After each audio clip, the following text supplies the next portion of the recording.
Hello everyone. तो भैया आप सभी का सचिन इंग्लिश में एक बार फिर से स्वागत है। तो हम बेसिक टू हाई लेवल जो हमारा ग्रामर कोर्स है उसको आगे बढ़ाते हुए पार्ट नंबर 6 में आ गए हैं। ठीक है, इसके पहले 5 वीडियोस हो चुकी हैं, आपको उनको पहले देखना है फिर इसमें आना है। और इस पूरी सीरीज़ में हम कंप्लीट इंग्लिश पढ़ेंगे कॉम्पिटिटिव एग्ज़ाम्स के लिए। ठीक है, तो चलिए शुरू करते हैं। आपको एक पॉइंट याद रखना है, क्या? डू, डज, डिड या मॉडल्स। ठीक है, अगर इनके बाद सेंटेंस में वर्ब आती है, ठीक है, कोई भी वर्ब आती है और उनमें मेन वर्ब का रोल करती है तो वो हमेशा वर्ब की फर्स्ट फॉर्म होगी।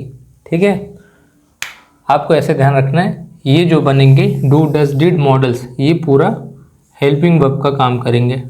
ठीक, तो इसके बाद जो मेन वर्ब आएगी वो हमेशा वर्ब की फर्स्ट फॉर्म में होगी। ठीक है, ये आपको हमेशा याद रखना है। अगर हम एग्जाम्पल से देखें, जैसे he should go goes to school. ठीक है, अगर हम ऐसे देखें तो ये ही सिंगुलर सब्जेक्ट है, सिंगुलर वर्ब लेनी चाहिए। ठीक है इसको, लेकिन यहाँ मॉडल्स आ जाने की वजह से ये मॉडल है। शुड, कुड, कैन, ये सब मॉडल है। ठीक है, अब ये बन जाएगा हमारा हेल्पिंग वर्ब। तो इसके बाद जो है ये मेन वर्ब बनेगा। तो मेन वर्ब हमेशा वर्ब की फर्स्ट फॉर्म में आएगी। ठीक है, तो ये सही हो जाएगा, ये कट जाएगा। ऐसे ही अगर हम इसमें देखें, ये सेंटेंस है he does not go to या गोज टू स्कूल। ठीक है, अब यहाँ डज क्या है, ये हमारा बन रहा है हेल्पिंग वर्ब। ठीक है, तो इसके बाद जो मेन वर्ब बनेगी सेंटेंस में वो वर्ब की फर्स्ट फॉर्म में होगी। तो ये गो सही हो जाएगा, गोज कैंसिल हो जाएगा। ठीक, ये आपको ध्यान रखना, ये एक तरीके से नियम है इंग्लिश को लिखने का। चलिए आगे बढ़ते हैं। आइए हम समझ लेते हैं कि जो हमारी मेन वर्ब होती है सेंटेंस में, हेल्पिंग वर्ब नहीं, मेन वर्ब, ठीक है, वो कितने टाइप की हो सकती है। आपको रटना नहीं, बस समझना है। ठीक है, जैसे देखिए, मेन वर्ब का एक फॉर्म होता है एक्शन वर्ब, ऐसी वर्ब जिसमें क्रिया होती है, कोई करने का सेंस आता है। ठीक, उसको हम कहते हैं एक्शन वर्ब।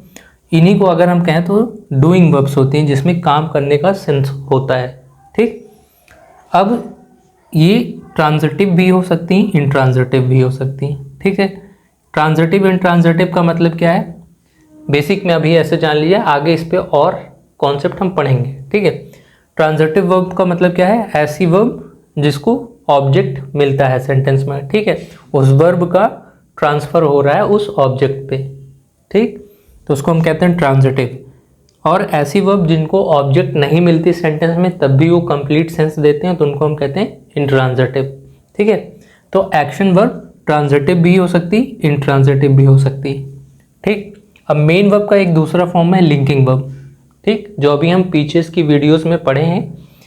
इसके बाद क्या करता है ये लिंकिंग वर्ब, सब्जेक्ट और सब्जेक्ट कॉम्प्लीमेंट को जोड़ता है। ठीक है, बीइंग वर्ब की फॉर्म जितनी होती है, बीइंग कह लें, यहाँ इसको कह लें बी, ये वाली जो वर्ब होती है, ठीक है, इसके जितने फॉर्म होते हैं वो लिंकिंग वर्ब होते हैं। ये कॉन्टिन्यूअस में आईएनजी लगाया जाता है। ठीक, अब क्या होगा, ये ट्रांजिटिव नहीं होती, इनको ऑब्जेक्ट की ज़रूरत ही नहीं होती, तो ये ट्रांजिटिव नहीं होंगी, ये इंट्रांजिटिव होंगी। ठीक, अगर हम थर्ड फॉर्म पे जाएं तो आर्गेटिव वर्ब्स, इनको कौन सी वर्ब्स कहते हैं, जैसे जो खुद से हो जाती हैं, उसमें कोई ह्यूमन रिस्पॉन्सिबल नहीं होता। ठीक है, तो ये खुद से होने वाली वर्ब्स होती हैं, जैसे अर्थ का रिवोल्यूशन खुद से होता है। ठीक है, वो क्रिया हो रहा है लेकिन वो खुद से हो रहा है। ठीक है, तो ये क्या होते हैं, ये ट्रांजिटिव नहीं होते हैं, इंट्रांजिटिव होते हैं। ठीक है, इनको ऐसे आप याद रख सकते हैं, हैपनिंग वर्ब। ठीक है, जैसे कोई चीज़ सीढ़ी से गिर जाता है, अपने आप होता है, या आप ही मान लीजिए सीढ़ी से गिर जाते हैं, तो वहाँ जो फेल वर्ब होगी वो हो जाएगी हैपनिंग वर्ब। ठीक, तो ये हो गई इंट्रांजिटिव, ये भी इंट्रांजिटिव, ये दोनों हो सकती। चलिए अब हम आगे बढ़ते हैं। आइए अब हम कुछ सेंटेंसेस से समझ लें, जो अभी हम मेन वर्ब्स के टाइप समझें, उनको हम कॉन्सेप्चुअली देख लें कि कैसे पहचाना जाता है। ठीक है, आपको रटना नहीं है। अब देखिए, बहुत आसानी से आप पहचान लेंगे कोई भी सेंटेंस में। जैसे पहला सेंटेंस हमारा, मोहन एट माई केक। ठीक है, इसका मतलब क्या हुआ, मोहन ने मेरा केक खाया। ठीक है, पास्ट इंडेफिनिट का टेंस है, टेंस पहचानना आगे आएगा। जैसे देखिए, यहाँ जो सब्जेक्ट है सेंटेंस का वो मोहन है। ठीक है, अगर मोहन ही इस वर्ब का डूअर है, जो यहाँ मेन वर्ब है, ठीक है, तो ये हो जाती है एक्शन वर्ब, क्योंकि मोहन ही केक खा रहा है। ठीक है, यही डूअर है, तो ये हो जाएगा मेन वर्ब तो ही है, लेकिन ये एक्शन वर्ब है कि जो इसमें क्रिया हो रही, खाने की क्रिया हो रही है, वो मोहन कर रहा है। ठीक है, अब माई क्या है, पोजेसिव एडजेक्टिव है, पोजेशन दिखाता है किस चीज़ पे, नाउन पे, तो ये वाला नाउन हो गया, ये इस पे पोजीशन दिखा रहा है, ठीक है। और ये नाउन का काम क्या कर रहा है, अगर हम इस 8 वर्ब से क्वेश्चन करें, 8 व्हाट, क्या खाया, तो जो आंसर मिल रहा है किक, वो हो जाएगा वर्ब का ऑब्जेक्ट, ठीक। अब क्योंकि इस वर्ब को ऑब्जेक्ट मिल गई तो ये हो जाएगा ट्रांजिटिव वर्ब, ठीक। एक्शन वर्ब तो है ही, क्योंकि इसमें क्रिया हो रही खाने की, क्यों, और ये सब्जेक्ट जो है यही डूअर है इसका, ठीक। सब्जेक्ट ही मेन वर्ब का डूअर होता है अगर वो एक्शन वर्ब है, ठीक है। अगर इस वर्ब को ऑब्जेक्ट मिल गया केक तो ये हो जाएगा ट्रांजिटिव वर्ब, अगर नहीं मिलता तो इंट्रांजिटिव वर्ब। अगर हम इस पे आए, कुणाल सब्जेक्ट हो गया, इज के बाद कोई वर्ब नहीं है सेंटेंस में, ठीक है, तो यहाँ ये हो जाएगा लिंकिंग वर्ब, इसको मेन वर्ब भी कह सकते हैं, ठीक है, क्योंकि अतिरिक्त इसके कोई और वर्ब नहीं है, तो ये हेल्पिंग वर्ब आप कह लो, चाहे हेल्पिंग वर्ब तब कहेंगे जब कोई और अतिरिक्त वर्ब हो, तो उसको मेन वर्ब बना देंगे, इसको हेल्पिंग वर्ब, ठीक है, क्योंकि और कोई वर्ब नहीं है तो आप इसको चाहे लिंकिंग वर्ब कह लो चाहे मेन वर्ब, ठीक। और लिंकिंग वर्ब कहती क्या है, देखिए सब्जेक्ट और सब्जेक्ट कॉम्प्लीमेंट को जोड़ता है, बस यही काम होता है उसी। अगर ये हम इसको मेन वर्ब लिख दें तो ये गलत नहीं है, ठीक है, मेन वर्ब अगर हम लिख दें तो ये गलत नहीं है, बस इसको एक प्रॉपर सा नाम देने के लिए, क्योंकि ये जोड़ने का काम कर रहा है सेंटेंस में सब्जेक्ट और सब्जेक्ट कॉम्प्लीमेंट को, इसलिए इसको उसी मेन वर्ब को ये लिंकिंग वर्ब कह दिया गया, ठीक। वेरी क्या है, ये एडवर्ब, और एरोगेंट क्या है, एडजेक्टिव, ठीक। अब सभी को पता है एडजेक्टिव सब्जेक्ट कॉम्प्लीमेंट बनता है, सब्जेक्ट का पूरक, ठीक है, और इसी एडजेक्टिव और सब्जेक्ट को कनेक्ट कर रहा है, लिंक कर रहा है इज जो है लिंकिंग वर्ब। अगर हम इसमें आए, शन, ठीक है, ये हो जाएगा हमारा सब्जेक्ट, राइजेस क्या है, मेन वर्ब है, इन प्रीपोजिशन, और ईस्ट क्या है, प्रीपोजिशन का ऑब्जेक्ट, ठीक है। अब अगर आप ध्यान से देखें, यहाँ जो सब्जेक्ट है वो राइज कर रहा है ईस्ट में, ठीक है।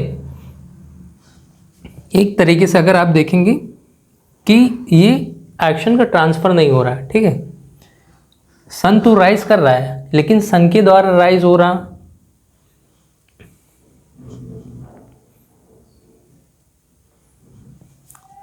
अब इसमें देखिए राइजेस, ठीक है, इसका मतलब क्या हुआ, सन उगता है ईस्ट में, पूरब की दिशा में, ठीक है। अब ये एक तरीके से हैपनिंग वर्ब है, कोई एनदर ह्यूमन बीइंग या कोई और इस वर्ब के लिए रिस्पॉन्सिबल नहीं है कराने के लिए, ठीक है। ये एक नेचुरल फिनोमिना, ऑटोमेटिक होता है, इसलिए इसको हम कहेंगे हैपनिंग वर्ब या अर्गेटिव वर्ब, अर्गेटिव वर्ब या हैपनिंग वर्ब, ठीक है। अब क्योंकि ये अर्गेटिव वर्ब है इसलिए इस सेंटेंस में ना तो इसके पास कोई ऑब्जेक्ट है, ना नॉर्मली होता है किसी अर्गेटिव वर्ब के पास ऑब्जेक्ट, ठीक है, तो ये हो जाएंगे इंट्रांजिटिव, ठीक है। ऐसे ही हमारा लिंकिंग वर्ब जो होता है ये भी इंट्रांजिटिव होता है। अब अगर हम इस सेंटेंस में Rohan fell from the stairs, इसका मतलब क्या है, रोहन गिरा सीढ़ियों से, ठीक है।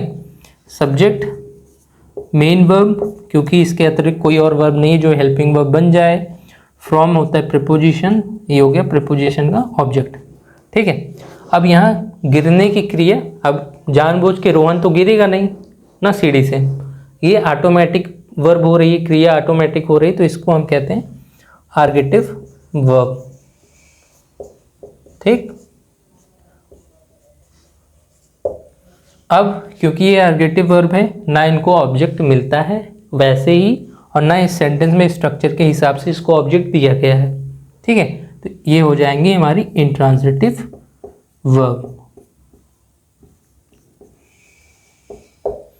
आइए अब हम आगे बढ़ते हैं। एक चीज़ आपको ये ध्यान रखनी है, जैसे कोई भी इंग्लिश का सेंटेंस लिखा है, ठीक है, आप उसको देख के कैसे पहचानेंगे कि ये एक्टिव वॉइस में है कि पैसिव वॉइस में है, ठीक है। यही चीज़ आपको अभी हम समझाएंगे कैसे आप पहचान सकते हैं, लेकिन उसके पहले एक चीज़ आपको ये जानना है कि एक्टिव वॉइस और पैसिव वॉइस होता क्या है, ठीक है।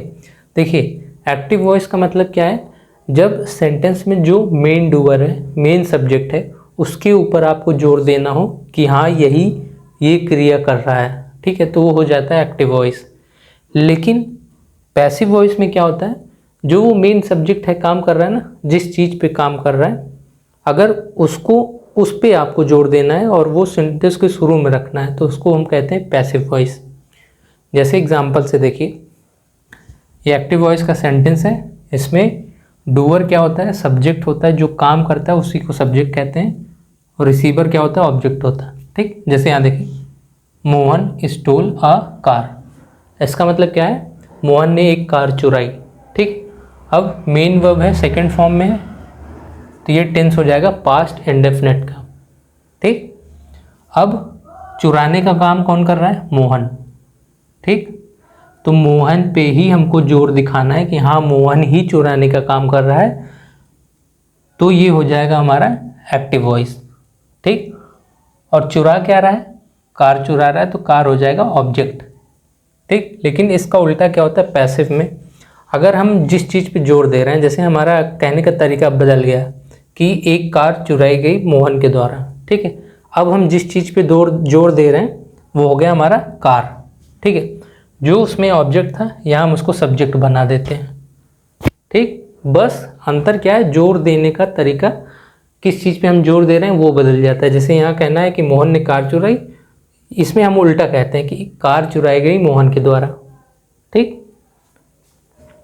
तो a car was stolen by Mohan, एक चीज़ आपको ये ध्यान रखनी है कि अब इसका मतलब क्या होगा, एक कार चुराई गई मोहन के द्वारा, इसका ऑब्जेक्ट जो है ये सब्जेक्ट बन जाता है, ठीक।